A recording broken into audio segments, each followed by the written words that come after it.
مشاهدينا الأكارم من الفضائية الإريترية نحييكم ونقدم لحضراتكم نشرة أخبار هذه الفترة، معكم فيها قاسم أحمد، والبدء كالعادة بأهم وأبرز العناوين.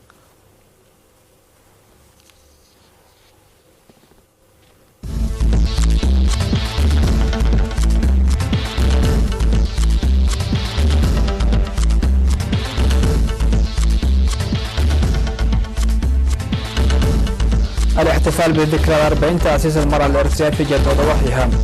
إحياء اليوم العالمي للسكر في الإقليم الأوسط. جميع محصول الأسر المحتاجة في ملقي. قتلى في انفجار مدينة الباب السورية. معطل 5 من أنصار مواريس والرئيسة المؤقتة تحدد بمحاكمته.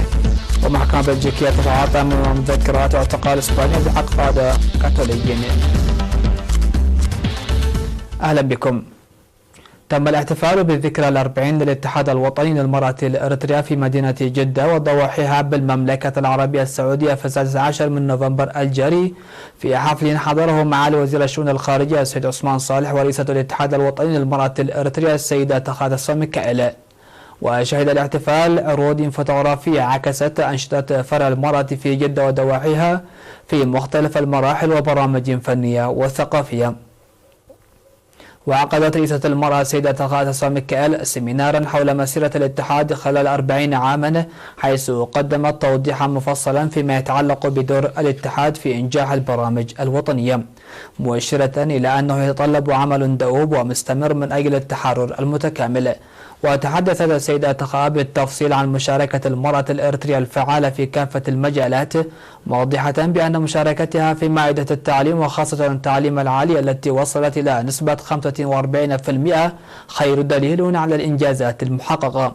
من جهتها قدمت رئيسة المرأة الإريترية في جدة وضواحيها السيدة نورة حاج توضيحا مفصلا حول أنشطة المرأة في جدة منذ العام 2002 في كافة المجالات بالنظر إلى التحديات التي واجهتهم. وقالت إن الدور الكبير الذي لعبته المرأة الإريترية خلال 40 عاما لنيل الحرية وحماية السيادة الوطنية وإرساء الفرص المتساوية خير شاهد على جهودها البناء. بدوره قال مسؤول الشؤون الجماهيرية والأهلية في جدة وضواحيها السيد صالح محمود سبيب بعد أن أشاد بدور المرأة الإريترية في جدة وضواحيها، قال إنه ينبغي إدخال برامج تأطيرية وتنظيمية تتماشى مع المرحلة الحديثة التي ولجنا إليها. كما أفادت المعلومات الواردة إلينا بأن رئيسة الاتحاد الوطني للمرأة الإريترية عقدت اجتماعا مماثلا للإريتريات في الكويت. أحيا الإقليم الأوسط في مدرسة بركة الثانوية اليوم 17 من نوفمبر اليوم العالمي لمرض السكري الذي يصادف في 14 من نوفمبر، وذلك تحت شعار مرض السكري والأسرة. ودعا رئيس جمعية السكري في الإقليم الأوسط السيد منقست أب جبر ميكائيل لتعزيز دور المجتمع لمكافحة الوفيات والإعاقة التي يسببها السكري. من جانبه أشاد مسؤول المكافحة والسيطرة على الأمراض غير المعدية في مكتب وزارة الصحة بالإقليم الأوسط السيد تولد برهاني بأنشطة التوعية التي يقوم بها أعضاء الجمعية للتعريف بأسباب وتأثير مرض السكري. وأكد المدير العام للخدمات الاجتماعية في الإقليم الأوسط العقيد جبر هندس ولد قرقيش على تعاون إدارة الإقليم الأوسط لمكافحة السكري. وحث رئيس الجمعية الوطنية للسكري الدكتور جيتو مبرهاتو في ختام المناسبة لتقوية العمل على الأسرة للدفع بأنشطة المكافحة. وقد جرت بالمناسبة مسيرة من سيتي بارك إلى مدرسة بركة الثانوية ومسابقة معلومات عامة. وكانت مدينة بارنتو قد شهدت إحياء اليوم العالمي للسكري على مستوى البلاد في 14 من نوفمبر الجاري.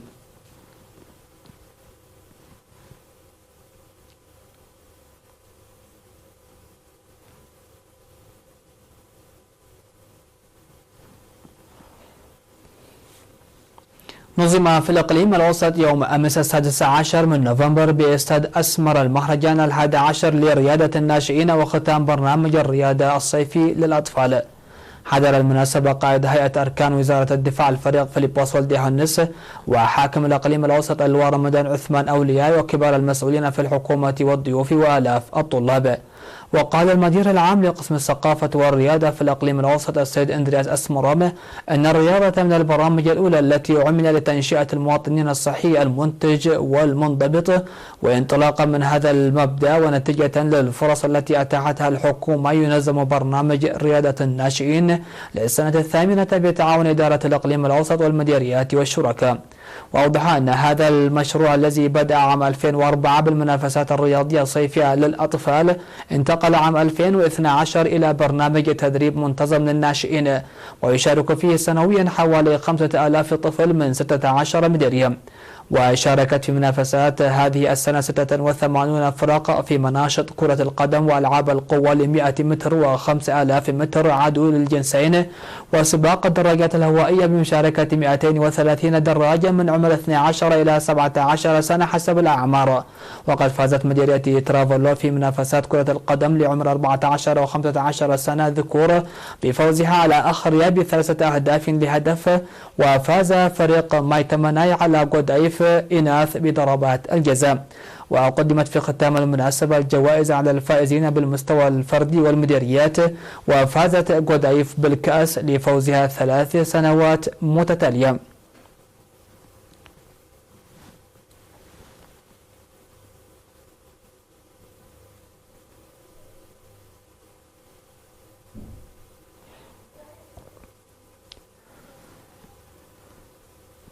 يقوم سكان مدينة قلوج بنفير حصاد في مشروع قرصة الزراعي، وأوضح السكان توقعهم حصاد محصول وفير في المزارع الفردية والحكومية أكبر من العام الماضي لغزارة الأمطار هذه السنة، ويهدف النفير تحقيق ذلك. وذكر مدير المديرية السيد دسيزر مريم زراعة مساحة 94 ألف هكتار بالذرة والسمسم والدخن، وقد نمت معظم المزارع جيدا، والتركيز الأول حاليا هو حصاد وجمع المحصول.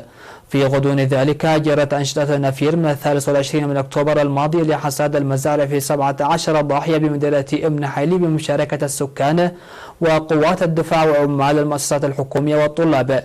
وأشار مسؤول مكتب وزارة الزراعة في المديرية السيد منقس الطاعمي حصاد مساحة 6731 هكتار حتى الآن.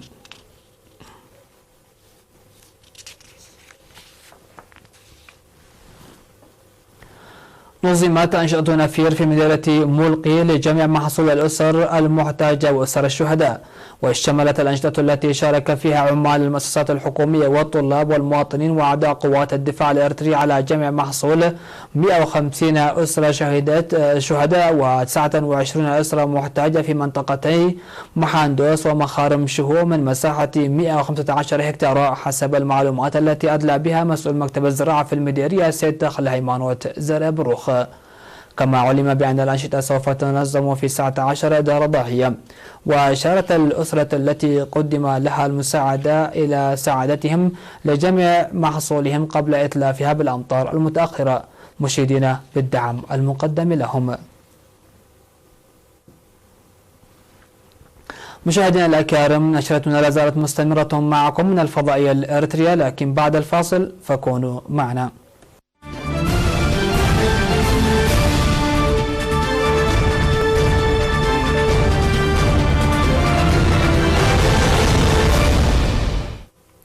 أهلا بكم.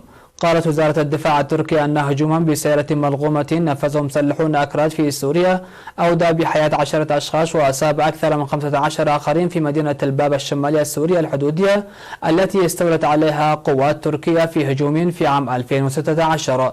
وقالت وكالة الأناضول التركية للأنباء أن 18 شخصا قتلوا في الهجوم بينما أصيب 30 آخرون على الأقل. وأضافت الوكالة أن أضرار لحقت بعدد من السيارات والمباني في مكان الانفجار. وشنت تركيا وحلفاؤها من المعارضة السورية المسلحة 3 هجمات منفصلة في شمال سوريا إلى الآن على تنظيم الدولة الإسلامية ووحدات حماية الشعب الكردية وسطو سيطرتهم على مناطق محاذية للحدود، وشن هجوما آخر على وحدات حماية الشعب الكردية في شمال شرق سوريا الشهر الماضي. وقالت وزارة الدفاع التركية في بيان على تويتر إن وحدات حماية الشعب الكردية فجرت السيارة الملغومة عند محطة الحافلات في مدينة الباب، مما أودى بحياة 10 أشخاص.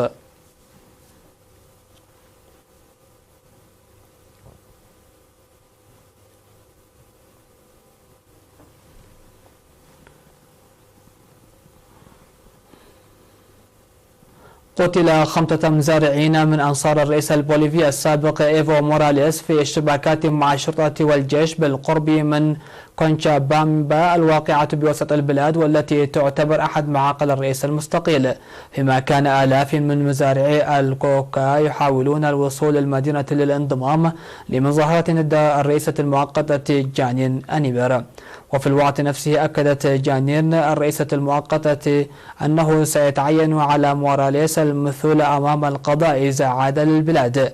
واستقال الرئيس اليساري موراليس بعد ما فقد دعم الجيش والشرطة بعد أسابيع من الاضطرابات التي اندلعت في أعقاب عادة انتخابه المثيرة للجدل.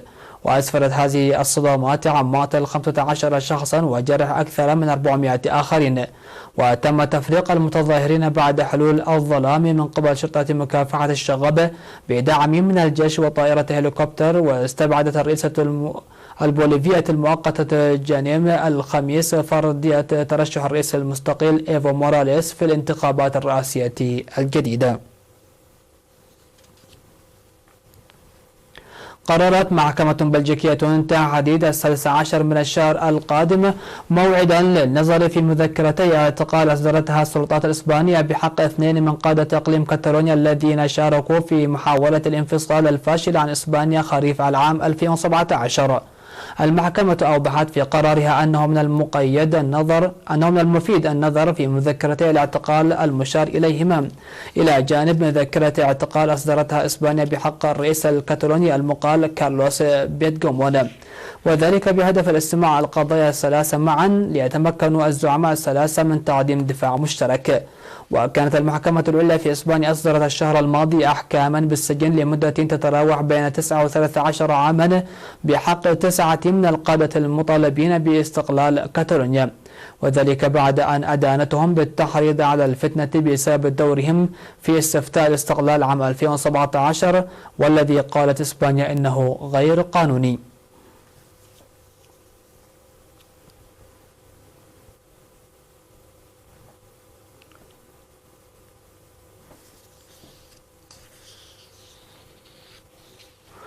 الخبر الأخير في هذه النشرة: يتوق مواطنو نيودلهي منذ حوالي 20 يوما إلى تنفس هواء نقي، فقد انخفض مقياس جودة الهواء من غير صحي إلى غير صحي للغاية منذ أكتوبر الماضي.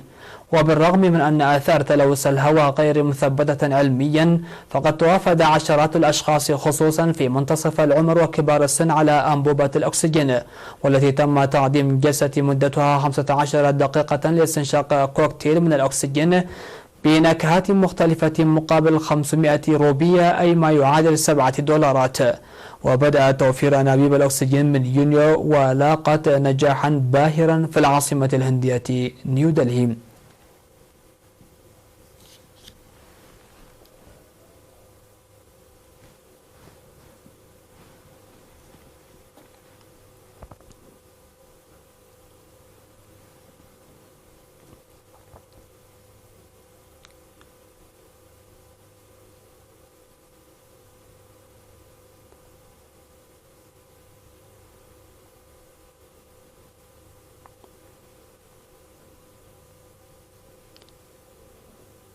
مشاهدينا الأكارم، انتهت النشرة. تقبلوا تحياتي وتحيات الفريق العامل. إلى اللقاء.